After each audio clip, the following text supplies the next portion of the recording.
The GPS had stopped working somewhere around mile marker 47. Jenna glanced at her phone for the 5th time in as many minutes, watching the little blue dots spin aimlessly on a gray void where the map should have been. No signal, no data, nothing but the endless stretch of asphalt cutting through the Nevada desert like a scar. "Still nothing?" Jordan asked from the driver's seat, his knuckles pale against the steering wheel. "Dead zone," she muttered, tossing the phone into the cup holder. "We should have taken the interstate." "The interstate adds 3 hours. This shortcut. Shortcut through what exactly?" Jenna gestured at the emptiness beyond the windshield. The sun had dipped below the horizon 20 minutes ago, leaving behind a bruised purple sky that was rapidly bleeding into black. "There's nothing out here, Jordan. No towns, no gas stations, no anything." He didn't respond. Couldn't, really. She was right, and they both knew it. They'd been driving for nearly 7 hours, making their way from Phoenix back to Sacramento after a week visiting Jordan's family. The trip had been tense. His mother had made her usual passive-aggressive comments about when they were going to get married. His father had spent most of the visit silently judging Jordan's creative career as a freelance graphic designer, and his younger brother had been so high the entire time that Jenna wasn't sure he'd recognized either of them. By the time they'd packed up the rental car and hit the road, both of them had been eager to get home. Too eager, maybe.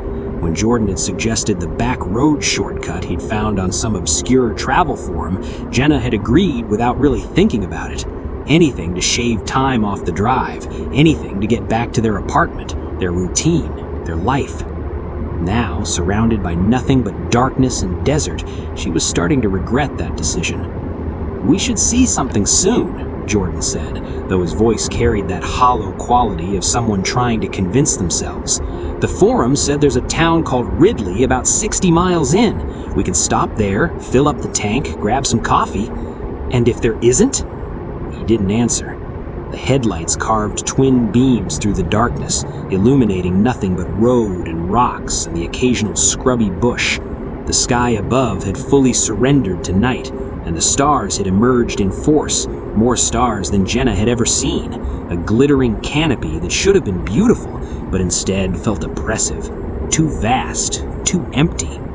I found myself thinking about the ocean, about how people describe the terror of being in open water, miles from any shore, with nothing beneath you but blackness.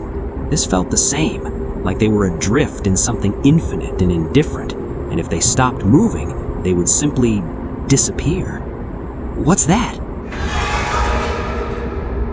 Jordan's voice snapped her back to reality. He was leaning forward, squinting through the windshield at something ahead. Jenna followed his gaze and felt her heart skip. There was someone on the side of the road. As they drew closer, the figure resolved into a woman, or what looked like a woman. She was wearing a light-colored dress, maybe white or pale yellow, and her hair hung around her face in dark tangles. "Jesus Christ," Jenna breathed. "What is she doing out here?" Jordan was already slowing down. She might need help. Maybe her car broke down. What car? There's no car. It was true. The woman stood there alone in the void, with no vehicle, no bags, no apparent explanation for her presence in the middle of absolutely nowhere. "We should stop," Jordan said. "We should not stop. Jenna, we can't just leave her. Look at her. She's got to be freezing. It's got to be 40 degrees out there." The car continued to slow. 30 miles an hour, 25. The woman grew larger in the windshield, and Jenna could make out more details now. The dress was definitely white, thin, almost like a nightgown. The woman's feet were bare. Her face was still obscured by that curtain of hair, but she hadn't moved, hadn't shifted, hadn't done anything a normal person would do when a car approached. "Jenna, please. I'm just gonna ask if she needs help. If she's fine, we'll keep going." She's standing barefoot on the side of a desert highway in the middle of the night. She is very clearly not fine. But Jordan was already pulling over. The crunch of gravel beneath the tires seemed impossibly loud in the silence, and when he put the car in park, the engine's idle sounded like a living thing, a heartbeat, fragile and mortal. "Stay here," he said, unbuckling his seatbelt. "Jordan, just stay here. I'll be right back." He opened the door and stepped out into the night. The cold hit Jenna immediately, seeping into the car and wrapping around her like dead fingers. She watched Jordan walk toward the woman, his silhouette shrinking against the headlights, and she realized she was holding her breath. He stopped about 10 feet from the woman, said something Jenna couldn't hear. The woman didn't respond, didn't move. Jordan took another step forward. And then the woman's head snapped up.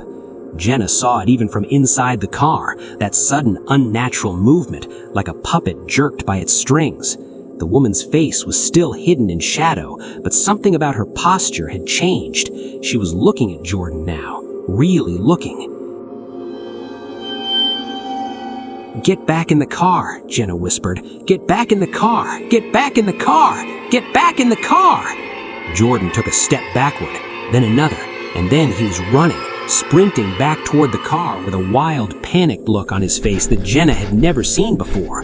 He threw himself into the driver's seat and slammed the door, fumbling with the gear shift. "Go," Jenna said. "Go! Go!" The car lurched forward, tires screaming, and they were moving again, leaving the woman behind. Jenna twisted in her seat to look out the rear window, expecting to see the white dress shrinking in the distance.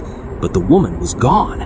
Not walking away, not retreating into the darkness, just gone, as if she'd never been there at all. "What the hell was that?" Jenna's voice was shaking. "Jordan, what did you see? What did she—" "Don't." His voice was flat, wrong. "Just don't." "Jordan!" Her face. He was gripping the steering wheel so hard that his arms were trembling. She didn't have a face, just skin. Smooth skin where her face should have been. No eyes, no mouth, nothing. Jenna felt something cold crawl up her spine. "That's not possible." "I know. People have faces. That's how people work." "I know, Jenna. I know." They drove in silence.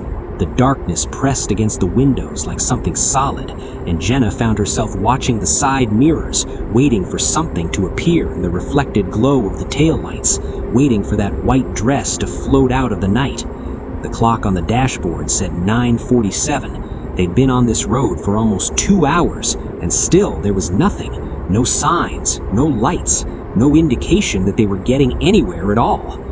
"Maybe we should turn around," Jenna said. "And go back past her?" The thought made her stomach clench. Right, okay, forward it is. Another 20 minutes passed.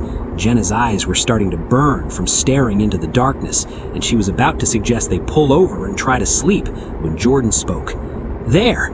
Ahead, barely visible at the edge of the headlight beam, a green highway sign emerged from the gloom. Jenna squinted, trying to make out the words. Ridley, 2 miles. "Oh, thank God. Okay, we're almost there. We can stop, figure out what's going on, maybe find a motel." Ridley, when they finally reached it, was wrong. There was no other word for it. The town existed. There were buildings, streets, a handful of old-fashioned storefronts clustered around what might have once been a main square. There was even a gas station with a single flickering pump and a motel called the Desert Rose with a neon vacancy sign buzzing in the window. But it was all wrong. The buildings looked old, not run down old, but genuinely old, like they'd been built in the 1950s and never updated. The cars parked along the street were vintage models, Chevys and Fords from decades past, their chrome gleaming dully under the few working streetlights. And the people? There were people. That was the strangest part. Jenna had expected a ghost town, abandoned and empty, but Ridley had people. A man in a tweed suit walking down the sidewalk, a woman in a polka dot dress pushing a baby carriage, 2 teenagers in Letterman jackets lounging against a storefront, all of them frozen in place. "They're not moving," Jenna said. Jordan had pulled the car to a stop in front of the gas station, and they were both staring out the window at the tableau before them. The man in the tweed suit had 1 foot raised mid-step, but he wasn't moving. The woman with the carriage had her head turned as if looking at something across the street, but she wasn't moving. The teenagers were posed in attitudes of casual conversation, but they weren't moving. Nothing was moving. "Maybe they're mannequins," Jordan said, but his voice was thin, unconvinced. "Those aren't mannequins. Look at them. They're real." They sat in the car for a long moment, watching, waiting. The figures remained frozen. The town remained silent.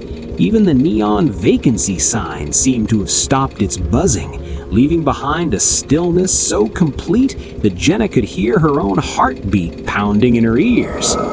"We need gas," Jordan finally said. "We're almost on empty. If we don't fill up here..." He didn't need to finish. They'd be stranded on that endless road with nothing but darkness and that faceless woman for company. "Okay," Jenna took a deep breath. "Okay, let's make this fast." They got out of the car together this time, neither willing to be left alone. The cold hit Jenna like a physical force, cutting through her jacket and settling into her bones. The air smelled strange, dry and dusty, with an underlying sweetness that reminded her of something she couldn't quite place. Flowers at a funeral, she thought, and immediately wished she hadn't. Jordan approached the gas pump while Jenna kept watch, her eyes moving from frozen figure to frozen figure. Up close, they were even more unsettling. The man in the tweed suit had a newspaper tucked under his arm, the headlines yellow and faded. The woman with the carriage wore too much rouge, her cheeks painted in perfect circles of pink. The teenagers had slicked back hair and wide, vacant eyes, and none of them blinked. None of them breathed.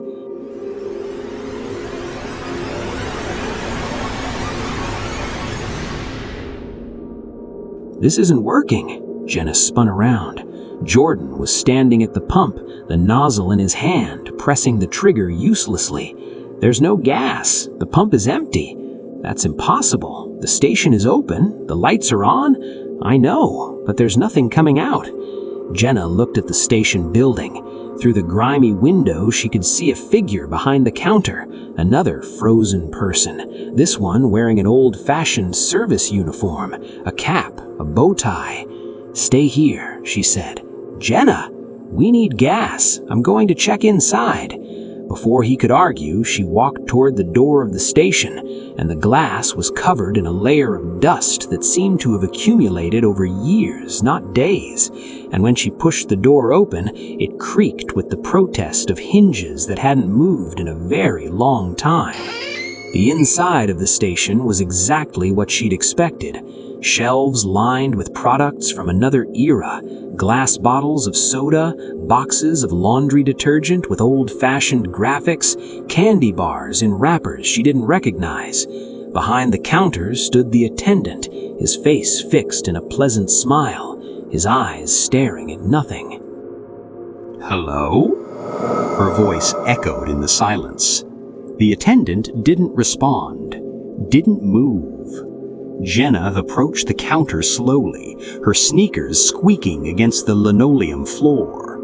Up close, she could see the details of the man's uniform, the stitching on his cap, the name embroidered on his breast pocket. "Hank. Hank? Can you hear me?"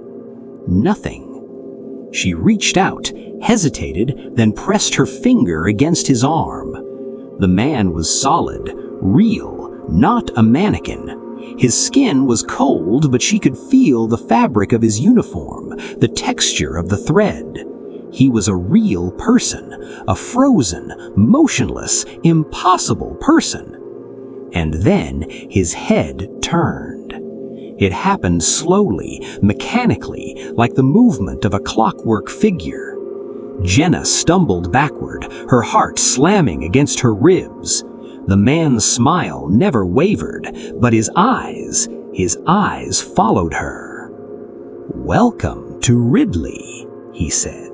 His voice was flat, hollow, like someone speaking through a recording. "We've been waiting for you." Jenna ran. She burst through the door and sprinted toward the car, grabbing Jordan by the arm. "We have to go! Now! Right now!" "Jenna, what? They're not frozen. They're waiting. We have to go." She didn't have to tell him twice. They threw themselves into the car, and Jordan floored the gas pedal. The engine screamed, and they shot forward, blowing through the intersection at the center of town. Behind them, Jenna saw movement in the rear-view mirror. All of them, every single frozen figure in Ridley was now moving, turning, their heads swiveling in unison to watch the car disappear into the darkness. And they were all smiling. The road stretched on, miles passed, an hour, 2. The gas gauge was dangerously close to empty now, the little orange light on the dashboard blinking its warning. But there was nothing else, no towns, no exits, nothing but the endless asphalt and the crushing darkness. "This doesn't make sense," Jordan said. His voice had taken on a ragged quality, frayed by fear and exhaustion. "We should have reached the highway by now. We should have reached something. Maybe we're going in circles. We haven't turned, not once. It's been a straight line this whole time. Then maybe the road is turning without us knowing." It sounded insane, but so did everything else that had happened tonight. Jenna reached for her phone again, hoping against hope that they'd somehow found a signal. But the screen remained dark, dead. She'd tried to turn it on a dozen times, but it wouldn't respond. And when she'd checked Jordan's phone, she'd found the same thing. No phones, no GPS, no way to call for help. They were completely alone. "Wait," Jordan leaned forward, squinting. "Is that a car?" Jenna looked. Ahead, just visible at the edge of their headlights, was the outline of an old vehicle parked on the side of the road. As they approached, it resolved into an old pickup truck, rusted and dented, its bed empty, its headlights dark. "Someone else got stranded," said Jordan. "Maybe they can tell us where we are. Or maybe it's another trap.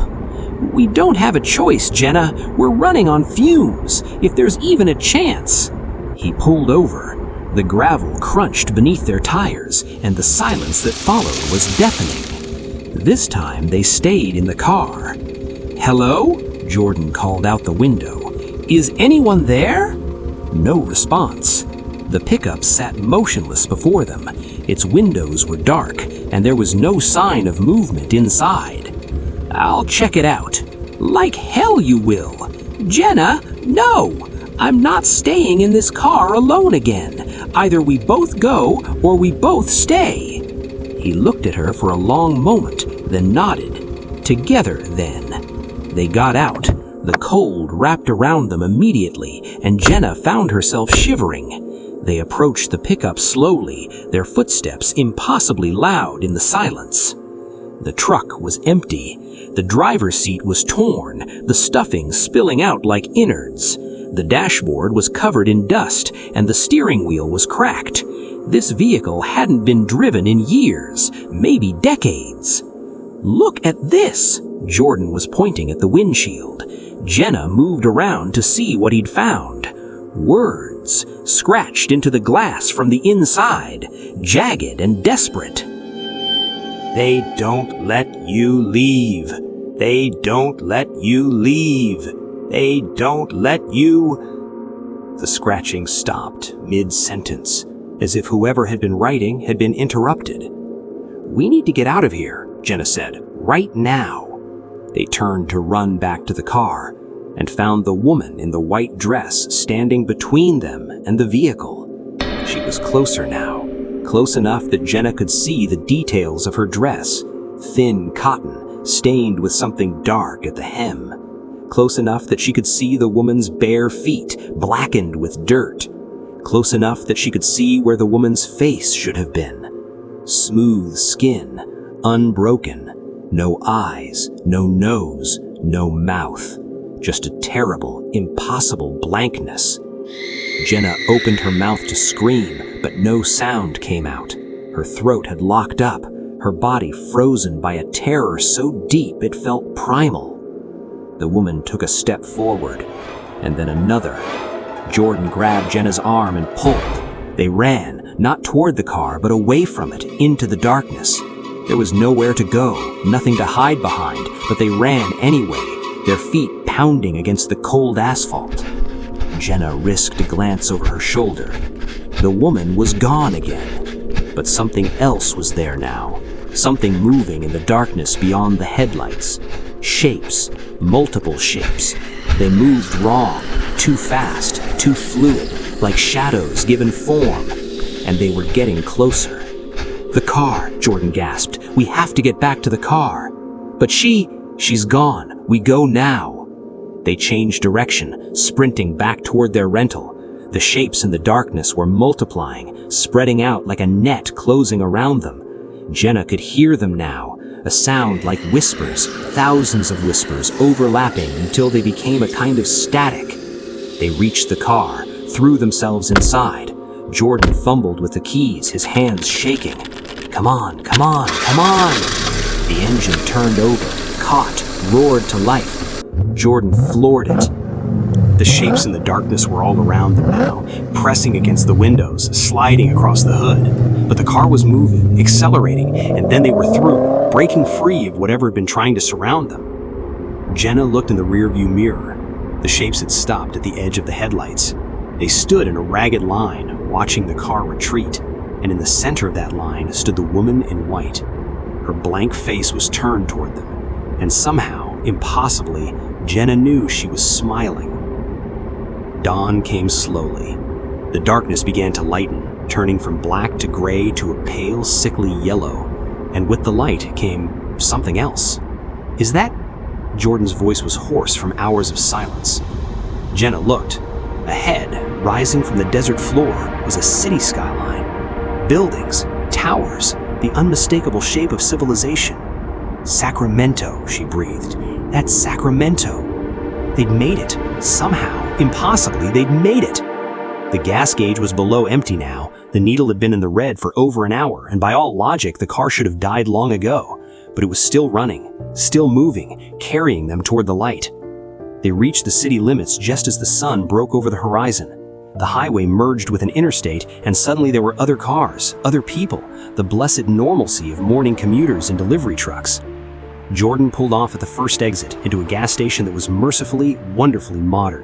24-hour convenience store, digital pumps, a bored teenager behind the counter playing on his phone. They sat in the parked car for a long moment, neither of them speaking. "Did that?" Jenna started, then stopped, tried again. "Did last night actually happen?" "I don't know." "The town, the woman, I don't know, Jenna." She looked at him. His face was haggard, his eyes red-shot, and there was something in his expression she'd never seen before. Something broken. "Let's just go home, please. Let's just go home." He nodded. They filled the tank. They got coffee. They drove the remaining 2 hours to their apartment in perfect silence. And when they finally walked through the door, when they finally collapsed on their familiar couch in their familiar living room, Jenna let herself believe that it was over. They didn't talk about that night. Not that day, not that week, not ever. It became a thing they carried separately, a weight that pressed down on them even as they went about their normal lives. But sometimes, late at night, Jenna would wake to find Jordan standing at the window, staring out the street below, and when she asked him what was wrong, he would just shake his head and come back to bed. She never asked what he saw out there. She was afraid she already knew. 3 weeks later, Jordan disappeared. Jenna came home from work to find the apartment empty. His laptop was open on the kitchen table, still logged into his email. His phone was on the charger. His wallet and keys were in the bowl by the door. But Jordan was gone. The police searched. His family called. His friends organized volunteer groups to comb the city. Nothing. No sign of him. No evidence of where he'd gone. No explanation at all. Jenna spent days in a haze of terror and grief, fielding calls, talking to detectives, staring at missing person posters with Jordan's smiling face. And then, exactly 1 week after he'd vanished, she received an email. No sender, no subject line, just a single line of text. "We've been waiting for you to come back." Attached was a photograph, It showed a town, an old-fashioned main street with vintage cars and frozen figures, a gas station with a single flickering pump, a motel with a neon vacancy sign, and standing in the center of the street, his face blank and smiling, was Jordan. Behind him, barely visible in the shadows, stood the woman in white. Jenna hasn't slept in 4 days. She keeps all the lights on now. She doesn't go out after dark. She's stopped answering her phone, stopped checking her email, stopped doing anything except sitting in her apartment and watching the door. Because she knows they're coming for her. She knew it the moment she saw that photograph, the moment she understood what had happened to Jordan, the moment she realized that Ridley wasn't a place you visited, it was a place that kept you. The town had let them go that night, had let them drive away, back to their normal lives, their normal world. But it wasn't an escape, it was a reprieve. The people of Ridley had been waiting a long time. They were patient, and sooner or later, everyone came back. Everyone who saw the woman in white, everyone who drove the long road through the darkness, everyone who made the mistake of thinking they could leave. Last night, around 3 a.m., Jenna heard something outside her apartment door. A soft shuffling, a gentle knock. She didn't answer, but she looked through the peephole. Standing in the hallway, barefoot and pale, her white dress stained with something dark, was the woman. Her blank face was turned toward the door, and somewhere in that smooth, unbroken skin, Jenna could have sworn she saw a smile beginning to form. She's been sitting in the corner ever since, watching the door, waiting for whatever comes next. The sun is going down now. The shadows are getting longer, and somewhere out there, on a road that doesn't appear on any map, the town of Ridley is waiting. It's always waiting, because in the end, everyone takes the long way home.